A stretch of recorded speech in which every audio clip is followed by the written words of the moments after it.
Assalamualaikum warahmatullahi wabarakatuh. Kembali lagi bersama saya Ahmad Lubis.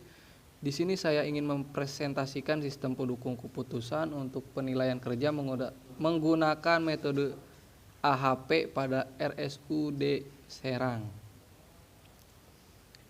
Suatu instansi tidak terlepas dari peranan sumber daya manusia yang bekerja di dalamnya.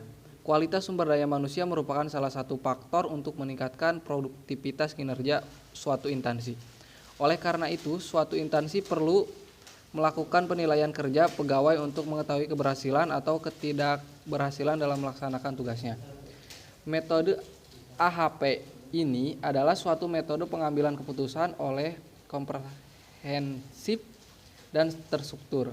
Hasil penelitian menunjukkan bahwa sistem yang dibangun mampu memberikan hasil perhitungan secara otomatis sesuai dengan hasil perhitungan yang dilakukan secara manual. Diharapkan dengan sistem yang dirancangkan dengan membantu mengambil keputusan yang bersifat objektif dan pada proses penilaian kerja pegawai yang lebih efisien. Apa itu sistem pendukung keputusan? Sistem pendukung keputusan adalah sekumpulan elemen yang saling berhubungan untuk membentuk suatu keputusan dalam proses pemilihan sebagai alternatif tindakan guna menyelesaikan suatu masalah, serta masalah tersebut dapat diselesaikan secara efektif dan efisien. Menurut Kustini pada 2007, tujuan dari sistem pendukung keputusan adalah membantu manajer dalam mengambil keputusan atau masalah menstruktur, memberikan dukungan atas pertimbangan manajer dan bukannya dimaksud untuk meningkatkan fungsi manajer, peningkatan produktivitas, dan berdaya saing. AHP ini menurut Artika menyatakan bahwa AHP merupakan suatu model pendukung keputusan dalam dikembangkan oleh Thomas L. Model pendukungan keputusan ini akan menguraikan masalah multifaktor untuk multi kerja yang kompleks menjadi suatu hierarki. Nah, ini integritasnya ya. Integritas satu yaitu kedua elemen sama pentingnya. Integritas ketiga, elemen yang satu lebih penting daripada elemen lainnya. Integritas 5, elemen yang satu lebih penting dari elemen lainnya. 7, suatu elemen jelas lebih mutlak penting dari elemen lainnya. Integritas 9, satu elemen lebih mutlak penting daripada elemen lainnya. 2, 3, 4, 6, 8 yaitu nilai-nilai di antara dua nilai penting yang berdekatan. Langkah-langkah AHP menurut Tominanto. Langkah-langkah dalam menggunakan metode AHP adalah sebagai berikut. Membantu hierarki dari permasalahan yang dihadapi, menentukan prioritas elemen. Pertama yang menentukan prioritas elemen adalah membuat perbandingan berpasangan untuk membandingkan secara berpasangan sesuai kriteria yang diberikan dengan menggunakan bentuk matriks. Mengisi matriks membandingkan perpasangan yaitu dengan menggunakan bilangan untuk mempresentasikan kepentingan relatif dari suatu elemen dan sistematis yaitu pertimbangan-pertimbangan terhadap perbandingan-perbandingan sistematis untuk memperoleh keseluruhan prioritas. Menjumlahkan nilai dari setiap kolom pada matriks, membagi setiap nilai dari kolom dengan total kolom yang bersangkutan untuk memperoleh normalisasi. Menjumlahkan dari nilai setiap matriks dan membaginya dengan jumlah elemen untuk mendapatkan nilai rata-rata. Mengukur konsistensi, mengalihkan nilai pada kolom pertama dengan prioritas relatif elemen pertama, nilai pada kolom kedua dengan prioritas relevan kedua, dan seterusnya. Menjumlahkan setiap baris, hasil dari penjumlahan baris dibagi menjadi elemen prioritas relatif yang bersangkutan.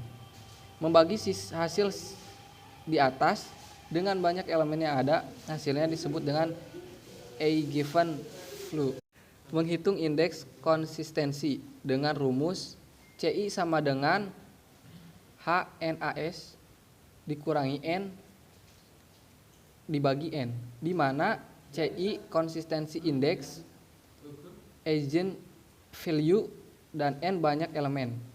Menghitung konsentrasi rasio ya CR dengan rumus CR sama dengan CI dibagi CRC, di mana RC adalah konsistensi rasio, CI adalah konsistensi indeks, RC adalah random consistency. Jika RC lebih dari 0,1 maka nilai perbandingan perpasangan pada matriks kriteria yang diberikan konsistensi.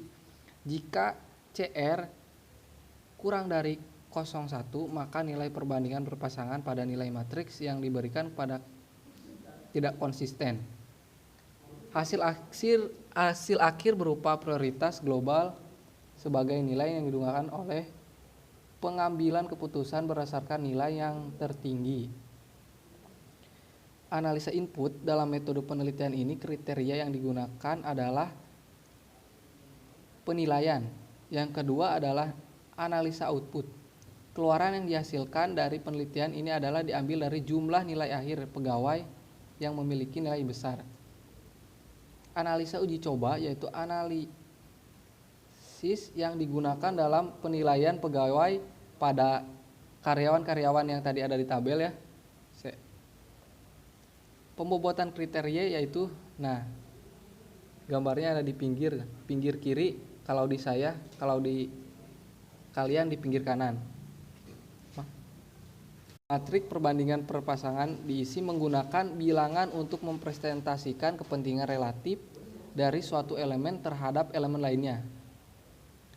Contohnya, 0,33 di kolom presentasi kerja baris tanggung jawab didapat dari 1 dibagi 3. Nilai 1 kolom presentasi kerja berbaris presentasi kerja, nilai 3 di tanggung kolom tanggung jawab berisi prestasi. Tabelnya di pinggir menghitung normalisasi matrik dengan rumus masing-masing elemen kolom dibagi dengan jumlah matriks kolom. Ini rumusnya ya. Kalau dibaca satu-satu saya panjang ya, capek ya. Ini nilai hasil penilaian kinerja pegawai akhir ya. Dari tabel di atas dapat disimpulkan bahwa Rani mempunyai skor nilai yang tinggi yaitu dengan 0,4481, disusul dengan Tony dan Faudi, disusul Reno, dan yang terakhir adalah Nina.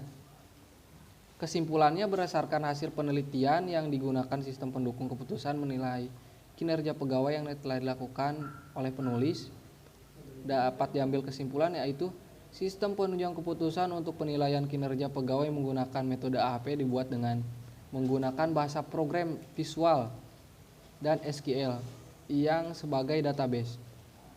Dengan menggunakan AHP, proses penilaian kinerja pegawai lebih efisien. Setelah dilakukan penilaian dari aplikasi SKP penilaian kinerja pegawai dengan 5 pegawai yaitu Ratmawati dan rekan-rekannya, didapat hasil akhir dengan skor tertinggi yaitu Rahmawati dengan 0,4481. Saran yang diajukan agar sistem pendukung keputusan penilai kinerja di RSUD Serang dapat digunakan dan dijalankan dengan baik adalah perlunya adanya perbandingan aplikasi sistem pendukung keputusan penilaian kinerja pegawai dengan aplikasi sistem pendukung keputusan penilaian kinerja pegawai lebih sebagai peningkatan atau pengembangan.